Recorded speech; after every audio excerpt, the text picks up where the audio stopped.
마음을 엽니다. 지평을 엽니다. 불통의 시대를 넘어 새로운 아침을 엽니다. 신율의 출발 새 아침. 신율의 출발 새 아침 3부 순서 시작할 텐데요. 자, 오늘도 여러분의 문자 기다리고 있습니다. 50원의 유료 문자죠. 샵 0945, 샵 0945로 문자 보내주시면 여러분의 의견 저희가 방송에서 계속해서 반영해 드리도록 하겠습니다. 자, 3부 순서 광고 듣고 시작합니다. 학교에서 학원으로 하루가 바쁜 아이들. 숲해설가 최정순 씨는 아이들과 함께 자연을 만나러 가기 위해 기프트카 쉐어링을 신청했습니다. 숲에도 배울 게 참 많지. 좋은 생각까지 나누는 모두의 차 기프트카 쉐어링. 지금 신청하세요. 현대자동차 그룹. 트랙스타 시작! 국민 모두 함께 하나, 둘, 셋, 넷. 21번 크게 마시고 가슴을 활짝 펴세요. 한 걸음, 두 걸음, 국민 모두 함께 걸어가요. 지금까지의 아웃도어를 넘다. 대한민국 국민이라면 스타, 트랙스타. 여보세요? 대리운전이죠? 저 배우 박소연인데 소문 듣고 전화했어요. 2588 기사님 빨리 보내주세요. 좌우로 정렬, 좌우로 정렬, 2588, 2588. 좌우가 같네, 좌우가 같아, 2588, 2588. 대리 부르셨죠? 어머, 기사님! 세상에 이런 일이. 2588, 2588. 굿네이버스 홍보대사 고아라입니다. 민균의 4남매 이야기 들어보실래요? 찬바람이 송곳같이 파고들던 낡은 흙집. 민균의 4남매는 전기장판 하나로 추운 겨울을 견뎌야 했습니다. 하지만 좋은 이웃들의 나눔이 아이들에게 포근한 겨울을 선물했네요. 추위를 거뜬히 막아주는 따뜻한 집. 아이들의 웃음소리가 멀리 멀리 퍼져갑니다. 우리 아이들의 행복한 변화 누가 만들까요? 저 고아라와 함께 여러분이 좋은 이웃이 되어주세요. 후원 문의 1599-0300 굿네이버스. 사장님들은 고민이 많다. 우리 가게 와이파이 설치해야 하는데 카드 결제기는 어떡하지? CCTV도 달아야 하는데 올레비즈 성공팩에 맡기세요. 사업에 필요한 IT 서비스를 한 번에. 거기에 휴대폰 통신비 할인까지. 올레비즈 성공팩. 문의 1588-0114 올레. 쉐보레 크리스마스 특보입니다. 12월 한 달 내내 쉐보레 전시장에선 선물이 펑펑 쏟아질 예정입니다. 더 넥스트 스파크를 100분께, 삼성 기어 S2 스마트워치를 1000분께, 방문만 하면 선물을 준다니 지금 쉐보레 전시장으로 꼭 오셔야겠네요. 전시장 및 홈페이지 참조. Chevrolet, find new roads. 부인, 목욕물 데워놨어? 네. 가서는 줄 조심하고. 네. 문제 있으면 AS 신청하고. 네. 아니, 손끝도 까딱 안 하고 어째 네네네만 하시오? 귀뚜라미가 다 알아서 해요. 3월 인터넷으로 인한 상상도 못했던 기술.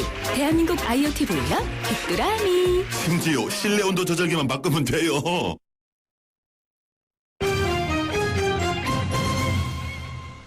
3부 첫 순서 경제뉴스 알아보죠. 최요한 경제평론가 전화 연결돼 있습니다. 안녕하십니까? 예, 안녕하십니까. 최요한입니다. 주류시장 보고서 한 게 있는 모양이에요. 이것도 주류시장 그러니까 새누리당의 주류 비주류, 새정치민주연합의 주류 비주류 이거 아니죠. 예. 우리나라 사람이 어느 정도 술을 마시나 이 얘기인데 1년에 148.7병 한 사람이죠 이게. 예. 소주 62.5병. 예. 이거 딱 보니까 이게 결국은 그 소맥의 비율하고 딱 맞아 떨어지는 것 같은데. 아, 그렇게 생각하셨습니까? 이거 많이 마시네요. 예, 네? 이 기록은 이제 4년 전에 비해서 맥주 소비는 증가한 반면 소주 소비는 감소했다라는 걸 나타내는 거거든요. 아. 예, 이게 농림축산식품부하고 한국농산식품유통공사가 이 보고서를 발간했는데요. 예. 쉽게 말씀드려서 대표적인 저도주인 맥주는 2010년에 비해서 2013년 8.9병 증가했고 와인은 0.4병 늘었다라는 거고요. 상대적으로 도수가 높은 양주는 그 같은 기간 변동이 없었는데 소주가 이제 3.9병으로 감소했다는 겁니다. 예. 그러니까 이게 뭐냐면 건강과 웰빙에 관한 관심이 높아지면서 과다 음주를 지양하고 부담 없이 음주를 즐기는 문화가 확산됨에 따라서 고도주의 소비량 감소세가 보였다라는 것인데요. 고도주가 이제 도수가 센 거죠, 그죠? 그렇죠. 예. 예. 예. 최근에 이제 그 덴마크에서 이제 연구진이 예. 알츠하이머 노인 환자 321명을 대상으로 이 음주량과 사망률 조사를 해봤거든요. 근데 아예 술을 이제 안 드시는 분들하고 그 술을 이제 적당히 마시는 사람하고 비교를 해보니까 차라리 적당히 마시는 분이 더 이제 그 생존율이 높더라. 즉, 그러니까 와인에 들어있는 성분뿐만 아니라 술자리를 통해 갖는 사회적 활동이 더 증가하는 현상이 수명에 영향을 미친다는 거죠. 네. 그렇군요. 이게 그러니까 적당한 술자리, 적당한 즐거움, 적당한 그러니까 이게 술 자리가 중요한 거지 술이 중요하다는 얘기는 아니죠. 그렇습니다. 그죠? 예. 그렇죠. 이게 또 이게 술을 많이 마시면 이게 알츠하이머에 안 걸리는구나. 그리고 막 마시면은 큰일이죠. 아니죠. 예. 카드값을 못 갚으면은 집안 가전제품이나 집기에 빨간 딱지를 붙여서 압류하는 관행. 예. 이게 소위 말해서 이제 압류죠. 압류. 집달리가 와가지고 이제 하는 거. 이게 1년 전보다 22%포인트 줄어든 것으로 나타났다고 그러네요. 예, 그 방금 말씀하신 그 빨간 딱지 붙이는 거를 유체동사 압류라고 하는데요. 채무자의 현금 상환 능력이 없다고 보고 카드사가 법원을 통해서 TV, 냉장고 등 가전제품이나 집기를 압류해서 경매를 통해 팔아 넘기는 걸 얘기하는 건데, 뭐 이걸 통해서 회수할 수 있는 돈은 많지 않지만 채무자의 물건에 빨간 딱지 이거 붙이면 심리적 압박을 줄 수 있어서 카드사가 이 방법을 악용을 많이 한다고 합니다. 근데 이것이 이제 훨씬 감소했다는 거거든요. 작년보다 22%나 감소했다는 것인데, 이 취약계층의 경우 집기를 빼앗은 기본적인 생활이 불가능하지 않습니까? 그래서 금감원이 지난 2013년부터 카드사들이 이제 취약계층 상대로 유체동산 압류를 자제하도록 했더니만 이것이 줄어들었다. 그래서 무분별한 유체동산 압류 관행을 스스로 자제하는 긍정적 효과가 나타났다라고 이야기를 하고 있습니다. 어쨌든 1년 전보다 많이 줄어들었다고 하는데요. 취약계층에 대해서는 특별한 대책이 필요할 거라는 생각이 드네요. 이게 그러니까 결국은 압류 이게 줄어든 것이 아니고 이 빨간 딱지 붙이는 행위를 자제했기 때문에 이렇다 이 얘기군요. 결국은. 그렇습니다. 참. 이게 좀 여러 가지 채무도 줄어드는 한 해가 됐으면 좋겠는데. 자, 이제 올해가 얼마 남지 않았어요. 그죠? 이번에는 새해 바뀌는 제도에 대해서 좀 알아보죠. 새해부터 종합자산관리계좌, ISA, 이런 게 도입된다고 그러는데 이게 뭐예요? 그러니까 이제 만능통장이라고 하거든요. 이 하나의 통장에 예전에는 예금이나 적금이나 하나만 이렇게 하고 있었는데 여기에다가 예금, 적금 상품뿐만 아니라 펀드, 파생결합 증권 이 상품을 개인이 직접 구성해서 운용할 수 있다는 겁니다. 이게 이제 가입 대상이 근로소득자나 사업소득자, 자영업자나 농어민 이렇게 해당이 되고요. 직전 연도 금융소득 종합과세 대상자는 가입 대상에서 제외된다고 하니까요. 저나 교수님은 아닌 것 같고요. 계좌에서 발생한 손익을 통합해서 세금이 부과되고 만기 인출 때 수익의 200만 원까지 비과세를 한다고 하고요. 만약 200만 원이 넘으면은 그걸 또 9% 분리과세를 한다고 하니까 굉장히 유리한 거죠. 이게 왜 이런 거를 만들었냐면은 재형저축이나 소장펀드처럼 5년 이상 중장기 목돈을 마련을 위한 상품인데 요즘 하도 최저금리 시대다 보니까 서민들이 재산 증식을 위한 마땅한 상품이었거든요. 맞아요. 그렇죠. 그걸 위해서 서민들의 목돈 마련 수단이 변변치 않기 때문에 그리고 또 이제 예금이나 적금 외에 투자형 금융상품도 이용할 수 있는 지식이나 경험도 부족하기 때문에 정부에서 특별히 마련한 것인데 사실은 이제 쉽지는 않습니다. 쉽지는 않은데요. 이 부분에 대해서 관리에 대한 일정한 보수를 지급하도록 제대로 조언해 줄 수 있는 전문 인력을 찾는 것도 하나의 방법이다. 조금만 도와주면은 서민들의 재산 증식에 도움이 될 수 있다라는 차원에서 이런 만능 통장을 새해부터 시작한다. 이 부분 신경을 쓰셨으면 좋겠습니다. 자, 내년부터 달라지는 또 다른 것. 이 업무용 승용차 과세 합리화 이건데요. 그죠? 이 법인의 업무용 차량이라고 하더라도 이제는 개인에게 과세를 하게 된다. 이런 내용인 모양이죠? 그렇습니다. 현행 법인세법과 소득세법은 이제 업무에 직접 사용하지 않는 차량을 취득해서 관리에서 생기는 비용과 유지비 등 영업비용으로 처리할 수 없도록 규정하고 있는데요. 왜냐하면 이거 업무 관련성을 판단하는 명확한 기준이 없기 때문에 그렇습니다. 그래서 이제 사업 목적이나 자산 취득 경위 용도나 사용 실태 종합적으로 이제 그 판단해서 고려해서 판단하는 것인데 결국은 이제 이런 경우가 있죠.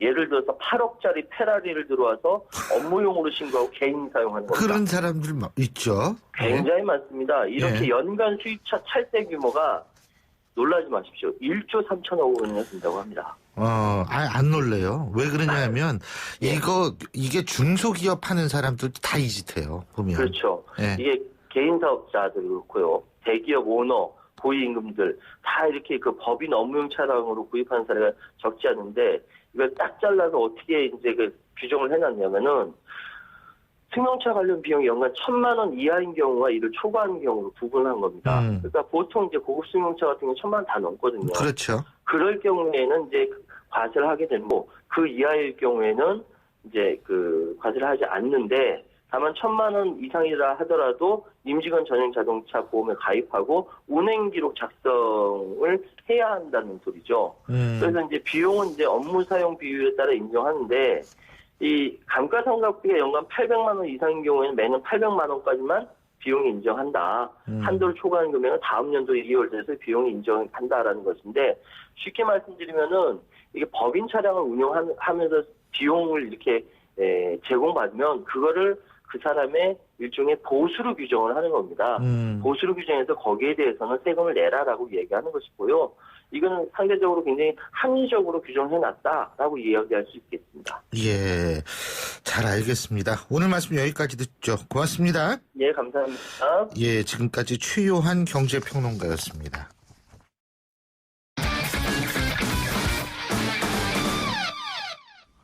이번에 스포츠 소식 알아보겠습니다. 최동호 스포츠 평론가 전화 연결돼 있습니다. 안녕하십니까? 예, 안녕하세요. 예, 이제는 거의 매주예요. 예. 그죠? 유럽에서 뛰는 우리 선수들 골 넣는 소식인데 이번엔 기성용 선수가 시즌 첫 골을 넣었어요. 그죠? 예, 그렇습니다. 지난 예. 일요일에는 이 크리스탈 팰리스의 이청용 선수가 결승골을 기록했고요. 어제는 이 스완지 시티의 기성용 선수가 웨스트 브로미치전에서 결승골을 기록해서 이 팀의 1대0 승리를 이끌었습니다. 예. 이 선발로 출전해서 전반 9분에 시즌 첫 골로 결승골을 장식을 했고요. 이 기성용 선수가 이 전반에는 플레이메이커로 뛰었는데 후반에는 이 측면 미드필드로 뛰면서 이 스완지 시티의 플레이를 조율했습니다. 근데 이게 물론 기성용 선수한테도 좋지만 스완지 시티 여기도 굉장히 요새 못했잖아요. 그죠? 예, 그랬죠. 예. 그래서 이 기성용 선수가 경기가 끝나고 난 뒤에 이 골이 간절히 필요했다. 이 아름다운 골은 아니었지만 나에게는 굉장한 골이다라고 이렇게 얘기를 했거든요. 이 말에 이제 모든 것이 다 들어가 있는데 이 스완지 시티가 이 지난 7경기에서 2무 5패 1승도 올리지 못하고 부진했었거든요. 그래서 이제 기성용 선수도 그렇고 스완지 시티도 이 골과 승리가 굉장히 필요했던 상황이었고요. 이 프리미어리그가 모두 20개 팀이거든요. 예. 어제 경기 이겨가지고 스완지 시티가 18위에서 16위로 올랐었습니다. 그리고 그 토트넘의 손흥민 선수 말이에요. 예. 어제도 교체 추천했는데 지난번보다는 오래 뛴 모양이에요. 예? 예, 지난번에 14분 뛰었대요. 4분 뛰었거든요. 어제는 이 노리치 시티전이었는데 후반 33분에 교체 투입이 됐습니다. 어제는 13분 뛰었습니다. 예. 근데 이 손흥민 선수가 계속해서 이제 후반에 교체 투입이 되면서 이제는 완전히 이 선발이 아니라 이 후반 조커로 기용되는 모습이거든요. 이 포체티노 감독이 측면 공격에서 중앙 공격으로 팀 전술을 바꾸면서 이 손흥민 선수가 조커로 밀려나게 됐고요.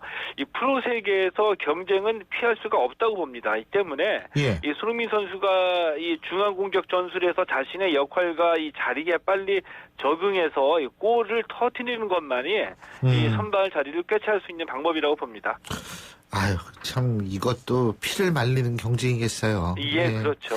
국내에서는 홍명보 자선 경기가 열렸다고 하는데 성황리에 열렸다고 그러더라고요. 예, 뭐 어제로 벌써 이 홍명보 자선 경기가 13회째를 맞고 있는데요. 어제 경기가 열렸던 이 장충체육관에 4천여 명의 팬들이 찾아왔고요. 이 실내 축구로 경기가 열렸는데 희망팀이 사랑팀을 13대 12로 이겼습니다. 이 눈에 띄는 점은 뭐 예년과 다르게 이 홍명보 자선 경기가 올해에는 이 청년 실업에 관심을 갖고 함께하겠다는 의지를 나타낸 거거든요. 예. 이 스포츠도 우리 사회의 문제에 적극적으로 관심을 갖고 연대를 해야지 된다라고 생각이 드는데 그래야지만 이 스포츠가 경쟁하고 이기고 지는 것이 전부가 아니라 이 스포츠를 통해서 화합도 하고 함께 사는 것이라는 것을 알려줄 수 있다라고 보고요. 그렇게 되면서 또 이 팬들의 연대와 지지를 얻게 되니까 이 프로 스포츠가 생존할 수 있는 원동력을 얻을 수 있다라고 봅니다. 그렇죠. 어제 그 자선 경기에 현대 김승규 선수도 참가를 했었는데 이 김승규 선수 말이에요. 예. J리그에 비셀 고베로 이적한다 그러죠. 예, 그렇습니다. 이제 그런 보도가 계속 있었는데 어제 예. 경기 끝나고 난 뒤에 김승규 선수가 이적이 이제 마무리 단계다. 연락이 오면 곧바로 일본으로 건너간다라고 말했기 때문에 사실상 J리그 이적이 확정이 됐다는 것을 부인하지 않았고요. 예. 이 정성룡 선수가 이미 가와사키로 이적했고 또 이 부산 아이파크의 이범영 선수도 J리그 이적이 임박했는데 올해만 이 김승규 선수까지 합해서 모두 골키퍼가 4명이 J리그로 이적하게 됐습니다. 아니 그러면 우리 K리그 선수들 중국도 가고 일본도 가고 예. 이거 다 나가면은 누가 뜁니까 여기? 이제 워낙 이제 중국이나 일본으로 선수들이 많이 빠져나가기 때문에 K리그 경쟁력이 떨어지는 것이 아니냐 우려의 목소리도 많이 나오고 있거든요. 예. 기본적으로 저는 이 프로의 세계에서 이 선수들이 연봉을 쫓아서 국경을 넘어가는 것은 이것을 이제 제약하는 것은 좀 불가능하다라고 그렇죠. 보고요. 맞습니다. 다만 이 우리 K리그가 계속해서 선수 발굴에 애를 써야 된다라고 봅니다. 그러면서 이왕 보내게 될 거 선수들도 연봉 많이 챙길 수 있게 도와주고 예. 구단도 수익을 만들어내는 방안을 찾는 것이 중요하다고 봅니다. 그렇죠. 그렇습니다. 뭐 프로인데 프로색인 냉정한데 뭐 예. 이때 자기가 아무래도 돈 많이 주는데 가는 거 가지고 누가 뭐라 그러겠어요. 우리가 더 많이 줄 수 있도록 노력을 해야죠. 예. 오늘 말씀 여기까지 듣죠. 고맙습니다. 예, 고맙습니다. 예, 지금까지 최동원 스포츠 평론가였고요. 신율의 출발 새 아침 3부 순서는 여기서 줄입니다. 잠시 뒤 4부에서 뵙죠. 경제 사회적 약자의 고통을 덜고 사회 양극화 문제를 해소하기 위해 서민금융지원제도가 여러분의 희망의 디딤돌이 되겠습니다. 주거, 교육, 노후 대비 등 다양한 맞춤형 서민금융 상품 지원과 국민행복기금 채무 조정 등 신용회복에서 고용, 복지 연계 등을 통한 자활 지원까지 대한민국의 모든 서민들을 위한 서민금융 서비스로 언제나 서민들의 따뜻한 보금자리가 되겠습니다. 행복한 서민경제, 행복한 대한민국. 이 캠페인은 희망의 디딤돌 국민행복기금 캠코와 금융위원회가 함께합니다. 날카로운 분석, 내일을 보는 시선, 신율의 출발 새 아침. 신율의 출발 새 아침 4부 순서 시작할 텐데요. 오늘 4부에서는 여러분이 항상 기다리시는 정치 국방 준비되어 있습니다. 역시 이 정치 국방에서도 여러분의 의견 기다리고 있을 텐데요. 샵 0945, 샵 0945로 문자 보내주시면 방송에도 소개해드리고 또 정치 셰프 두 분과 함께 맛있게 저희가 이 문자 요리도 해드리겠습니다. 광고 듣고 시작하죠. 인터넷을 누르고 검색창에 입력하고 홈페이지 하단을 전화번호 어디나? 전화번호 이건가? 복잡해! 지역번호와 114만 누르세요. 114 번호만 누르면 검색보다 쉽다 빠르다. 114. 핸드폰에선 꼭 지역번호 누르고 114. 사장님들은 고민이 많다. 우리 가게 와이파이 설치해야 하는데 카드 결제기는 어떡하지? CCTV도 달아야 하는데 올레비즈 성공팩에 맡기세요. 사업에 필요한 IT 서비스를 한 번에. 거기에 휴대폰 통신비 할인까지. 올레비즈 성공팩. 문의 1588-0114. 올레. 쉐보레 크리스마스 특보입니다. 12월 한 달 내내 쉐보레 전시장에선 선물이 펑펑 쏟아질 예정입니다. 더 넥스트 스파크를 100분께, 삼성 기어 S2 스마트워치를 1000분께, 방문만 하면 선물을 준다니 지금 쉐보레 전시장으로 꼭 오셔야겠네요. 전시장 및 홈페이지 참조. Chevrolet, find new roads. 8시 28분 42초 지나고 있는데요. 자, 월요일 아침 출근길 상황 알아보겠습니다. 김미란 캐스터. 네, 출발 새 아침 교통정보입니다. 오늘 아침 강추위가 계속되고 있는데요. 출근길 안전운전에 더욱 유의하시기 바랍니다. 도심 강남대로 한남대교 방면 염곡사거리부터 강남역까지 밀리고 있고 노년역에서 신사역까지 정체입니다. 반대 염곡 쪽으로도 신사역부터 강남역까지는 밀리고 있습니다. 남부순환로 공항 쪽으로는 양재역에서 서천아들목 구간 3차로에서 승용차 간의 추돌 사고가 났습니다. 처리 작업하고 있으니까 안전하게 살펴서 이동하시기 바랍니다. 분당 수서로는 청담대교 방면 복정에서 수서 구간 3차로에 난 추돌 사고는 처리 작업이 다 마무리됐습니다. 다만 여파가 남아 뒤로는 차량들이 밀리고 있으니까 운행을 참고하시기 바랍니다. 한강을 따라 올림픽대로 김포 쪽으로 올림픽대교부터 한강대교까지 아직은 밀려 지나고 있고 반대 하남 방면 방화대교부터 동작대교까지도 정체 서행입니다. 나라남 강변북로 구리 방면 난지 나들목부터 동작대교까지 밀려 지나고 있는데요. 반대 일산 쪽으로도 영동대교부터 한강대교까지는 속도가 내려가 있습니다. 출발 새 아침 교통정보였습니다.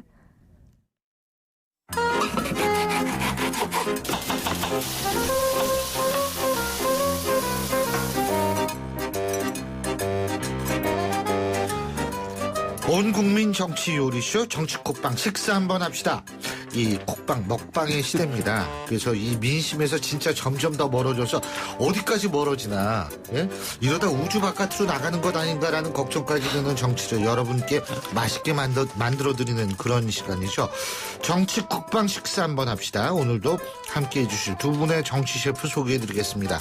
청와대 홍보기획 비서관을 지내셨죠? 위덕대학교 이상휘 부총장 나와 계십니다. 어서 오십시오. 예, 안녕하십니까. 정치 셰프 이상입니다. 예, 그리고 중앙일보 기자 출신이시죠. 양지열 변호사 나와 계십니다. 어서 오십시오. 네, 안녕하십니까. 안녕하세요. 예.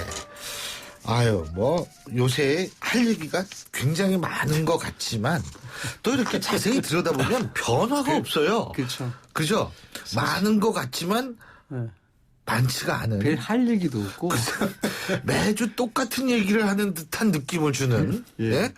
야, 이게 진짜 그런데, 아, 참. 여러분들도 이 정치국방 함께 하실 수 있습니다. 50원의 유료 문자죠. 샵 0945로 문자 보내주시면 여러분과 함께 여러분의 문자에 대해서 고민하는 시간 갖겠습니다. 근데 어쨌든 뭐 그 안철수 신당 이 일요일이었죠, 어제. 예, 일요일이죠. 일요일의 남자. 일요일의 남자. 안철수 이 의원께서 일요일마다 이렇게 선택을 해요. 이게 나름대로 의미가 아니, 있겠죠. 의미 있죠. 뭐 우리 양 변호사 기자 출신입니다만 지금 그 최근 행태를 보면은 안철수 의원이 일요일을 놓치지 않습니다. 네. 절대 일요일을 놓치지 않고 꼭 일요일마다 뭔가 이슈를 드러내고 있는데 이게 실질적으로 일요일 같은 데는 언론사들의 기사가 그렇게 많지 철철 넘치지가 않거든요. 그래서 일요일 날에 뭔가 이슈거리가 있으면 월요일 아침 조간을 장식하게 되는 그런 효과가 있는 것이죠. 근데요. 예. 사실 이렇게 일요일 날 하면은 제가 한 2년, 1년 반 전 그 정도까지 다른 방송에서 일요일 날 그 주말 프로로 진행을 한 적이 있는데 일요일 날 그게 녹화였어요, 사실은. 근데 이게 일요일 날 이런 식으로 하면은 상으로 가야 돼요, 이게. 이게 사실 사람 입장도 좀 생각을 해줘야지. 그런데요. 예. 지금 말씀하신 건 녹화 방송인 거고 뉴스를 만드는 기자들 입장에서는요. 굉장히 고맙습니다. 그 뉴스가 없는데. 일요일 같은 경우에는요. 저는 누가 하고 있는지 모르겠는데 안철수 의원의 과거와는 달리 이런 행보를 만약에 계획된 것이라면 굉장히 대단한 적어도 언론을 너무나 잘 알고 있는 사람이 정말 알고 보면 쉬운 것 같지만 또 그거 하기 전까지는 어려운 거 아니겠습니까? 이 일요일 날 기자들이 얼마나 고민하는지 아세요, 진짜? 이게 또 다 나온 것도 아니고요. 함부로 그런 말씀하지 마세요. 그럼 이제 너도 나도 일요일 날 한다고요, 이제. 그러면 안 하겠죠. 그러면 이제 상품성이 떨어지는 거죠. 뭐 2시에는 안철수, 뭐 3시에는 문재인, 막 이렇게 되면 이건 아니, 교수님 왜냐하면 무작정 일요일 날 못 하는 게 일요일 날 하면은 뉴스에 대한 효과가 있다라는 것은 다 압니다. 사실 전통적으로. 근데 왜 일요일 날 다 못 하냐 그러면은 이게 시기가 맞아줘야 되거든요. 그 뉴스에 대한 효과. 그러니까 이게 상황이 맞아줘야 되고 시기가 맞아줘야 되는데 일요일 날 잡아놨다 토요일 날 어떤 상황 변수가 생기면 일요일 못 하게 되는 겁니다. 이걸 정밀하게 고민하고 만들어내는 게 이게 사실 기술이에요. 네, 그래서 일요일 날 하는 건 다 알지만 한번 못 하는. 홍보교육 비서관을 줄줄줄줄 나오시네. 맞아요. 진짜 그렇죠. 근데 뭐 어쨌든 나름대로 효과가 있다 이 말씀이시죠. 제가 봤을 땐 그렇습니다. 어쨌든 자 지금 신당 비전을 밝혔는데 뭐 여기에 대해서는 뭐 그렇게 하실 말씀이 많지는 않을 것 같다는 생각이 드는데 그래도 예의상 물어볼까요? 아니 그냥 그거를 또 얘기를 하게 되면 결국에는 안철수 의원 인터뷰를 다시 한번 해야 되고 본의 아니게 안철수 의원 쪽에 홍보를 해야 될 수밖에 없는 상황이죠. 왜냐하면 나왔던 말씀 자체는 2년 전이나 크게 다르지도 않고 굳이 꼽자면 뭐 경제 다들 어려우니까 경제 문제 얘기해서 경제정부가 영입하겠다는 건데 그거는 뭐 누가 지금 와서 어떤 지금 시점에서 정치한다고 하면 다 해야 되는 얘기 아닐까요? 저는 그리고 사실은 조금 우리나라 정치에 나 진짜 바라고 싶은 게 뭐냐면 추상성을 벗어나야 된다고 봐요. 그렇죠. 나 이거 좀 진짜 정치하시는 분들한테 죄송한 얘기지만 혁신 얘기하고 뭐 얘기하는데 난 그 혁신 내용을 모르겠어요. 이거 혁신을 빨리 해야 되는데 아니 혁신은 뭐를 이렇게 빨리 해야 되는지 이게 사실 구조에 관한 문제는 빨리 한다고 이게 빨리 고쳐지는 것도 아니거든요. 그렇기 때문에 구조는 사실은 티 안 나지만 오래 걸리는 게 진짜 이 구조적 혁신인데 뭐 빨리 해야 된다. 빨리 하면 좋죠. 근데 뭐를 어떻게 하고 어떤 방향성을 최소한 제시해야 되는지 좀 그건 모르겠어요. 근데 세상에 믿지 못할 게 여러 가지가 있는데요. 그중에서 가장 믿지 못할 게 사실 기업에서 해마다 이야기하는 비상경영. 늘 뭐 신년사마다 이야기가 나오죠. 기업들은 원래는 비상경영이니까 어느 때보다도 더 열심히 일해야 된다. 이 부분. 그다음에 정치에서 이야기하는 혁신. 혁신 개혁. 난 이게 뭔지 모르겠어요. 해마다죠. 그러나 이 말이 해마다 필요할 수밖에 없는 또 단어이기도 합니다. 사실. 근데 그게 이제 야권이 분열되다 보니까 자꾸만 그런 얘기들 더 많이 쓰는 것 같고요. 요즘 보면은 새누리당에서 오히려 야권이 집안 싸움하고 있는 틈을 타가지고 조금 그 어떤 체감할 수 있는 것 현실적인 이슈들을 가지고 재미를 좀 보는 것 같아요. 지금 뭐 예를 들어서 어른이 인천에 학대 어린이 사건 같은 게 있으면 갑자기 당 차원에서 나서가지고 뭐 전문가 의원들 파견도 보내고 성명도 갖고 대책회의 갖고 이런 걸 보면 이게 야권이 조금 말씀하신 것처럼 혁신이나 이런 본질적인 문제만 얘기하고 있는 틈을 타서 여권은 좀 알뜰 포인트를 챙기고 있는 게 아닌 생각이 들더라고요. 제가 알기로는 세월호 사건이 났을 때도 새누리당은 언론에 알리지 않은 채 자신의 이 자당 소속 의원들 전부 내보냈고 신의진 의원도 또 거기 가서 심리 케어를 한 걸로 알고 있거든요. 근데 그걸 알리지 않았다는 사실이 저는 나름대로 좀 감동으로 다가오더라고요. 하도 자가 발전이 우리나라 정치에서 아니 여의도에서 안철수 의원 유머 모르세요? 안철수 의원이 그 유머 저도 어디서 들은 얘기인데 그러면서 요새 여의도에서는 전기값이 줄어들고 있다 그래서 왜 그러냐 그랬더니 하도 자가 발전하는 사람이 많아서 이런 유머도 하고 그런데요. 웃어주시니까 다행이네 그래도. 제가 얘기해서 웃는 거예요 지금 이게. 근데 이것도 자가 발전입니다. 근데 지금 안철수 의원 쪽에 탈당하는 사람들이 굉장히 앞으로 늘어날 거라고 보시죠. 어떻게 보세요? 앞으로 늘어날 걸로 봅니다. 앞으로 늘어날 걸로 봐가지고 이 부분이 정말 야권의 새로운 지형을 만들어낼 수 있는 김한길 대표. 김한길 대표도 뭐 탈당하시라고 지금 봅니다. 지금 그런 수순을 지금 밟고 있는 상황이고요. 어제 뭐 조기선대위를 하기 위한 중진들의 모임이 있었습니다만 그 중진들이 70% 정도가 친노고 나머지가 대부분 중도 세력들 아니겠습니까?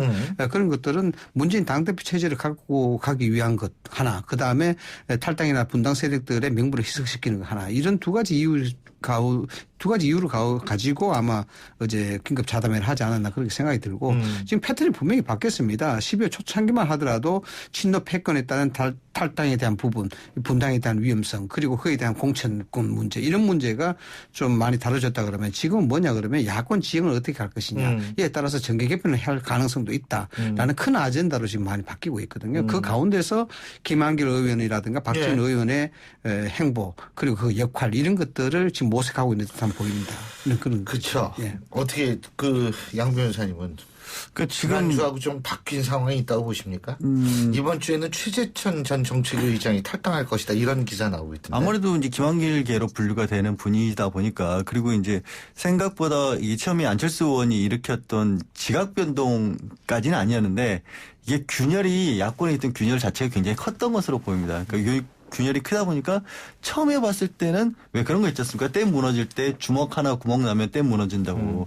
처음에는 저 정도밖에 안 되나라고 생각을 저는 했었거든요. 탈당하는 분들도 의외로 굉장히 적을 것 같았고 그런데 그 균열이 좀 많이 가고 있는 것으로 보이고 그러다 보니까 이상희 총장님 지적하신 것처럼 새정치 문제라면 내부에서도 선대위 꾸려가지고 빨리 비상체제로 돌아가자.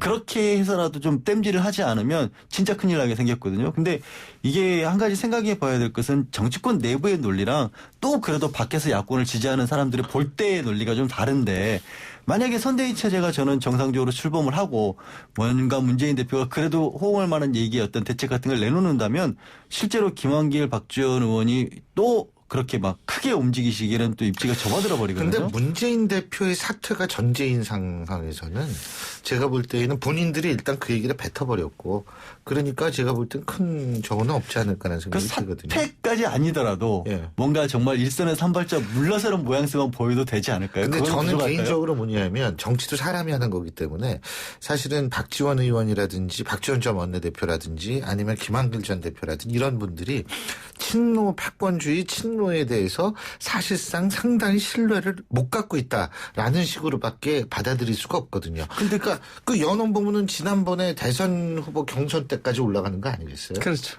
그러니까 이게 굉장히 뿌리 깊은 불신이 있는 상태이기 때문에 당신 물러나셔. 이게 등장을 하고 그것이 풀리지 않는 한 그렇기 때문에 이게 안 된다. 이 당에 그러니까 새정치연합의 지금 분당에 대한 부분, 탈당에 대한 부분 그 원인 자체가 친노 패권주의에 대한 부분 그리고 그로 인한 호남 민심 이반 이것이 두 가지 중의 핵심 이유거든요. 특히 이제 김한길 전 대표 같은 경우에 사실 친노 세력과는 정치적 DNA가 조금씩 달랐습니다. 그리고 행보 자체도 2007년도에 뭐 탈당했던 그런 경력도 있고 이러지란 것들 미뤄 봤을 때 친노와는 총선을 치를 수가 없다. 친노가 총선에 대한 필패다. 이런 문제도 있지만은 정치적인 이념적 갈등 또 거기에 대한 불균형 이런 것들이 본질적 문제가 아닌가 그런 생각이 좀 들어요. 결국에는 이제 호남 쪽에서 탈당들이 아무래도 주도적으로 이루어졌고 근데 호남 민심을 안철수 전 대표가 신당을 꾸려서 얼마만큼 끌어가느냐를 계속해서 보고 있는 거죠. 지금 그 어떤 진도를 감지를 하면서 사실 불신이라고 하는 부분들은 이전부터 말씀하셨던 것은 불신이 없고 지금 있는 것도 아니고 그걸 몰라서 여태까지 같이 있었던 것도 아닌 걸로 보거든요. 그러면 그분들이 나오셨을 때 정말로 될 것이냐를 고민하는 거고 그거는 다른 게 아니라 결국 민심 살피고 있는 거죠. 민심이 아직까지도 문재인 대표 여러 가지 정치권에서의 내막 말고 문재인 대표를 밖에서 보는 민심이 아직까지도 지지를 해줄 것이냐 말 것이냐를 판단을 하겠죠. 어쨌든 지금 안철수 의원 입장에서 볼 때는 나오는 의원들을 다 받아줄 수밖에 없지 않을까라는 얘기를 하는데 일부에서는 특히 이제 천정배 의원 쪽에서 그런 얘기 하죠. 뭐 이렇게, 기존 의원들가 하는 게 무슨 새 정치냐. 우리 5793님 이런 얘기 하셨어요. 궁금합니다. 안철수 의원이 주장하는 새 정치는 도대체 뭡니까? 저희도 모르니까 지금 얘기를 하고 있는 거거든요, 사실은. 근데 천정배 의원도 이제, 그게 무슨 새 정치냐 이러고 나오고 있는데. 그게 안철수 의원은 딜레마인 것 같아요. 이럴 때 뭐를 먹어야 될까요, 안철수 의원은? 바로 음식으로 들어가는 겁니다. 예, 바로 음식으로 가시면 돼요. 일단 그 음식으로 따지면 뭐 짧게 이야기를 하자 그러면은 선지 해장국 추천하고 싶습니다. 어제 술 드셨어요? 요즘 연말 연시에 선지 해장국만큼 좋은 게 있겠습니다. 그렇죠. 아침도 괜찮고 저녁도 괜찮고. 육개장 아시죠? 그럼요. 육개장이 뭐 국민적 음식 아니겠습니까? 그 육개장이 왜 육개장이냐 중국집에서 하는 육개장. 중국집에서도 육개장. 우리 전통 그 한식 그 육개장. 이 부분은 사실 오래됐습니다. 육개장이. 원래 육개장이 게장국이었습니다. 특히 어떻게 혐오스럽게 들지 모르겠습니다만 개고기 탕이라 해서 게장국이 유래된 게 육개장입니다. 그래요? 왜냐 그러면은 그때 사실 게를 대신할 수 있는 고기가 우리나라에서는 귀했거든요. 돼지도 귀했고 닭도 귀했고 소도 귀했고 이렇기 때문에 만만한 게 게라고 해서 게장국을 끓여 먹는 게 그게 기본입니다.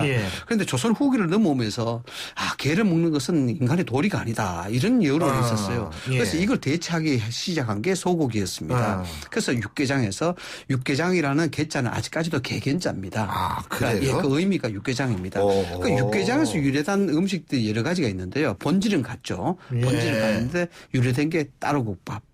장터국밥, 선지 해장국 이렇게 있습니다. 그래서 왜 제가 선지 해장국을 추천하고 싶냐 그러면은 육개장류가 그렇게 이제 사실 게장국에서 육개장 소고기를 변화되는 것이 정치로 따지면은 뭔가 시대가 달라지니까 내용이 바뀌는 건 마찬가지죠. 게장국은 육개장을 낳고 육개장은 선지 해장국을 낳고 이런 식으로 따로국밥을 낳고 이런 음식 유래라 볼 수 있는데 장터국밥이란가 따로국밥 이런 것도 다 육개장류인데 그렇게 많이 이제 많이 사라졌습니다. 장투국밥도 사라지고 다른 국밥도 그렇게 인기를 못 먹고 있고. 그러나 아직까지 이 육개장류에서 명맥이 유지하고 있는 게 뭐냐면 선지해장국이에요. 다 육개장류의 음식이 비슷하지만 선지해장국은 좀 다릅니다. 뭐가 들어가는 내용물이 다르죠.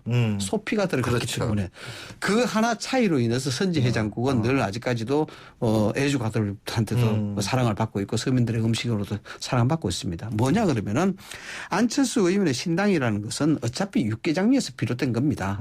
그렇지 않습니까? 같은 음식에서 비롯됐는데 같은 음식에서 변하지 않으면은 그나물의 그 밥이고 다른 국밥이나 뭐 장투국밥은 똑같이 취급받는다.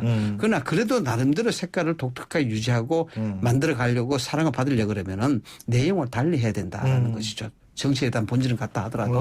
그래서 선지해장국을 먹으면 왜 이게 선지해장국이었고 육개장에서 비롯됐지만은 그래도 나름대로 독특한 브랜드를 갖고 있느냐라는 부분을 좀 인식할 필요가 있다 해서 선지해장국입니다. 맞는 말씀이시네. 네. 예. 어차피 정치는 뭔가 똑같은 달라야 되는데 글쎄 좀 달라졌는지 모르겠어요. 우리 양 변호사님은 뭐요? 저는 헤드치즈라는 음식인데요. 예, 헤드치즈. 예. 이 치즈 먹으면 머리가 좋아지나요? 아닌가요? 예. 헤드치즈. 예.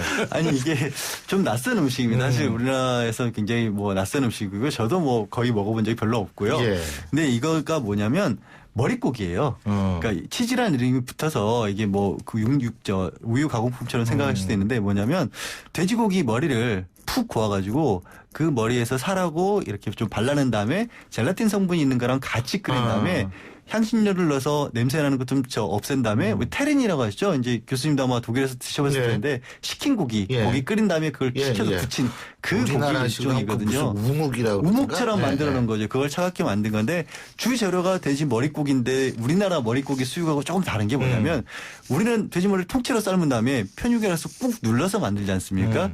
근데 이 헤드치즈는 다른 특징이 다른 것보다도 걸러내는 거죠. 조금 필요 없는 것들 입에 조금은 달라야 될 것들은 뺀 다음에 그다음에 끓여서 완전히 다른 형태로 만들어내는 겁니까? 그러니까 결국에는 새정치라고 하는지만 새로운 사람이 갑자기 어디서 떨어집니까? 현실적으로는 일정 부분은 분명히 수용할 수밖에 없을 겁니다. 그렇지만 뭔가 한번 가공을 거쳐야 된다. 그리고 분명히 좀 잡스러운 어떤 냄새가 날 수 있는 것들도 빼지 않으면 이게 또 시스럼에 성공할 수 없다라는 의미에서 조금 낯선 음식이지만 헤드치즈라는 걸 골라봤습니다. 두 분 다 아주 심오한 얘기를 지금 하고 계세요. 아무렇지도 않게. 아니, 참 저 양 변호사는 메시지 있는 얘기예요. 아니 뭐 부총장님 말씀도 그렇죠. 감사합니다. 근데 아니. 자, 이거 또 여쭤보지 않을 수 없어요. 표창원 씨가 지금 들어갔죠. 그 새정치민주연합에 입당을 했어요. 그리고 뭐 이철이 두문정치전략연구소장. 이 이름을 좀 줄여야지. 이름이 너무 길어요. 두문정치전략연구소장. 그리고 장하성 교수는 일단은 뭐 조금 뭐 아니라고 본인이 얘기를 하고 저도 안 갈 거라고 보는데 어쨌든 표창원 씨의 영입 어떻게 보십니까? 이게 뭐 이미지가 확 변하나요? 제가 먼저 말씀드리자면 이렇습니다. 통상적으로 정치권의 인재 영입 시장이라고 이야기가 표현하기 좀 그런데 인재 영입 시장이 열릴 때가 선거 때 아니겠습니까? 해전투 시장. 그 지금 인재 영입 시장에 대한 첫 포문은 여권이 아닌 야권이 시작한 거예요, 사실. 새정치 쪽도 시작한 것이고 안철수 신당 세력 쪽에서도 시작한 것이고 됐는데 문제는 이제 이때마다 정치에 꿈이 있고 정치에 뭔가 야망이 있는 분들은 이때 이제 많이 각 당으로 들어가게 되고 개파로 들어가기도 하는데 문제는 이렇습니다. 이분들이 어떤 식으로 가든 간에 그건 뭐 자유입니다만은 본인이 이 지금 상황에서 정치적 활용 대상이 될 것인가 아니면 본인이 가지고 있는 정치 소신과 철학을 구현하기 위해 들어갈 것인가 이걸 먼저 봐야 되는데. 바로 그 이제 멋있는 말씀이시네. 오늘 멋있는 말씀이 계속 나오시네. 근데요. 제가 오늘 노타입니다. 그러시군요. 지금 상황에서 이제 그건 누가 결정을 짓느냐 그러면은 영입을 하는 쪽입니다. 그렇지 않겠습니까? 본인이야 당연히 자신이 가진 정치 소신과 신념을 구현시키기 위해서 들어간다 그러지만은 영입을 하는 쪽에서 보면은 예를 들어서 문재인 당대표 쪽이죠. 새정치연합 쪽에서는 지금 사실 불이 난 상황입니다. 이 불을 끄야 되는 그런 상황이고 소방수가 필요한 상황이죠. 그걸 뭘로 하느냐. 지금 인재 영입을 통해서 이제 끌려는 그런 거죠. 어쩌면은 비교하기가 좀 극단적 표현인지 될지 모르겠지만 이것이 정치 활용적 대상이다라고 볼 수도 있는 것입니다. 이런 부분들은 표창원 박사나 아니면은 뭐 이철희 소장이나 끊임없이 내부에서 투쟁을 통해서 얻어야 될 부분이라 본다 그러면은 참 갈 길이 깝깝하다라는 부분을 좀 말씀 좀 드리고 싶어요. 그렇죠. 지금 우리 부총장님 이런 말씀하시니까 제가 생각나는 게 뭐냐면 영입 대상. 예? 그런 사람들 막 이제 영입을 하려고 공을 들이잖아요. 실제로 제가 들은 얘기인데 어떤 사람이 이번 총선 아니에요. 예지영인데 그래가지고 이제 쫙 기자회견을 하지 않습니까? 영입이 딱 되면 기자회견을 딱 하면 막 사람들이 뒤에 그냥 벌떼같이 쫙 난리가 나잖아요. 그래서 기자회견을 쫙 합니다. 그리고 기자회견을 딱 마치고 내려왔는데 아무도 없더라는 거예요. 그렇죠. 그다음 그게 불과 5분 사이인데 썰물처럼 빠져. 그게 정치예요. 그러니까 맨 처음에 딱 가서는 와 진짜 뭐 모든 사람들이 막 자기를 위해서 간을 막 사방에서 뺐을 것 같은데 기자회견 딱 끝나니까 내려보니까 자기 혼자더라 이거예요. 그래서 제가 지난주에 사실 결혼식 주례를 했거든요. 아직 제자 주례를 했는데 주례사에서 이런 말을 했습니다. 한번 살아봐라. 얘기했는데 정치 참 희망하시는 분한테 정치 한번 해보면 안다. 글쎄요. 이런 말씀 좀 드리고 싶어요. 그게 우리 양 변호사님 우리 문재인 대표 잘했다고 보세요? 이제 조금 더 지켜봐야 될 것 같은데 당 차원의 영입을 할 때는 이런 두 개를 놓고 고민할 수밖에 없을 것 같아요.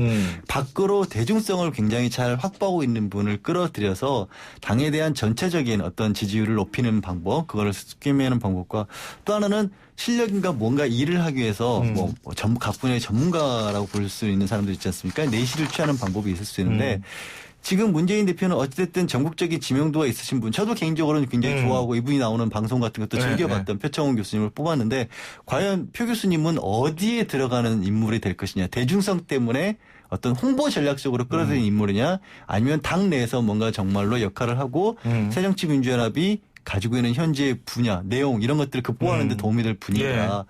이거를 두 개를 놓고 봤었을 때 현재로 드러난 거는 대중성 쪽에 조금 더 치우칠 수밖에 없지 않습니까? 인물 자체가 그렇듯이. 그런데 지금 국민들이 새정치민주연합을 바라보면서 그런 식의 인물이 더 필요해서 지금 새정치민주연합이 어려움을 겪고 있느냐. 그건 저는 아니라고 보거든요.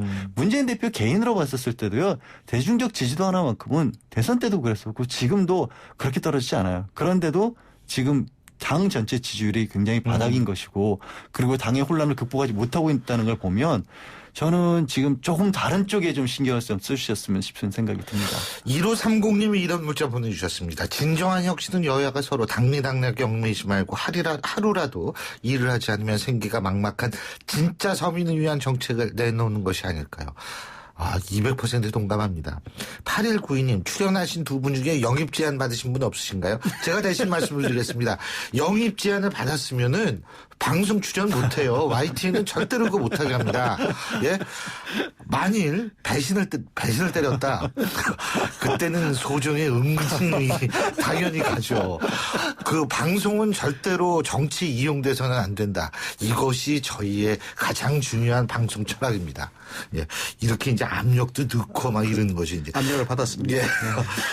땀나라. 진짜 압력만 받았네. 자, 문재인 대표 어떤 메뉴 좀 추천해 주세요. 우리 부총장님.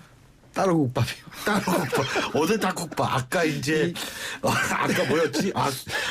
선지해장국. 이제 따로국밥 나왔습니다. 예. 육개장에서 유래가 된 따로국밥인데 대구 음식이에요. 따로국밥. 예, 제가 그 말씀을 좀 드리려고 그러는데 이 사실 육개장류, 따로국밥, 선지해장국, 장투국밥 이것이 다 대구에서 유래가 됐습니다. 왜냐하면 경부 철도가 만들어질 때 조그마한 도시였던 그 대구가 공사가 많이 이루어지면서 큰 도시가 되거든요. 그래서 공사판에 굉장히 번잡하고 빨리 밥을 먹어야 되는데 가장 만만한 음식이 뭐냐고 찾다 보니까 이게 장투국밥이 나오게 된 것이고 육개장이 나오게 된 것입니다. 그래서 이 따로국밥은 정말 따로국밥입니다.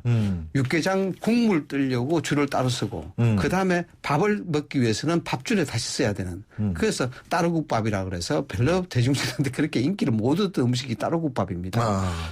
그게 뭐냐 그러면은 달라져야 될 때 아니겠습니까? 문재인 당대표도 달라져야 되는데 육개장 본질이 달라져야 되는데 내용 그 내용보다는 형식만 달라져서는 안 된다는 것이죠. 그럼 결국 따로국밥밖에 되지 않습니까? 내용 똑같고 줄 따라서는 번거로움만 만들어주는 그런 정치가 돼서는 안 된다라는 뜻에서 따로국밥을 좀 추천하고 싶습니다. 내용이 달라져야 됩니다. 아, 따로국밥. 자, 우리 양 변호사님. 저는 피자인데요. 피자. 네.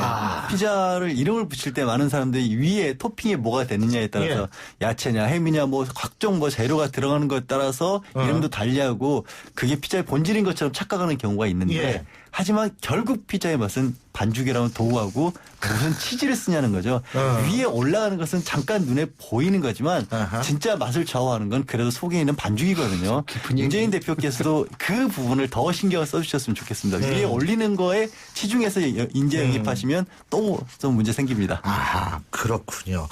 자, 그리고 이 시간이 다 됐네. 그러고 보니까 어쨌든 그러고 보니까 두 분하고는 2015년 마지막 월요일이에요. 오늘이 2015년.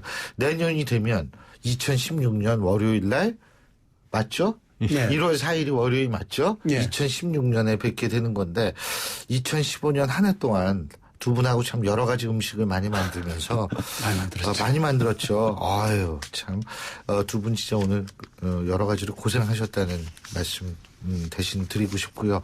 내년에도 아주 좋은 얘기라기보다는 이 전국을 찌르는 얘기, 이런 얘기 좀 많이 좀 부탁드리겠습니다. 오늘 두 분 말씀 잘 들었습니다. 고맙습니다. 교수님도 고생하셨습니다. 다음 새해는 우리 김무성 대표가 뭘 먹어야 될지를 한번 알아보겠습니다. 지금까지 두 분 정치 셰프 함께했죠. 미덕대학교 이상희 부총장 그리고 양지열 변호사 두 분과 함께했습니다. 자, 여러분의 문자 계속 오셨는데 1230님 이런 문자 보내주셨습니다. 어렵게 중소기업 운영하는 많은 사장들이 계신데 중소기업 사장들도 고가 수입차를 구매해서 비용 처리하고 한다고 말하면 안 된다라는 문자 보내주셨는데요. 물론 그렇습니다. 이 대부분의 중소기업 운영하시는 분들 힘든 환경 속에서도 정직하고 열심히 일하고 계시다는 거 잘 아는데요. 소수의 그런 편법 때문에 좀 표현이 과했다는 점 우리 1230님께 사과의 말씀을 드리고요. 자, 그러고 보니까 오늘 순서 2015년 마지막 월요일에 보내드린 신율의 출발새 아침 오늘 순서는 여기서 모두 줄이겠습니다. 저는 내일 아침 7시 15분에 다시 오죠. 오늘도 힘찬 하루 되십시오. 고맙습니다.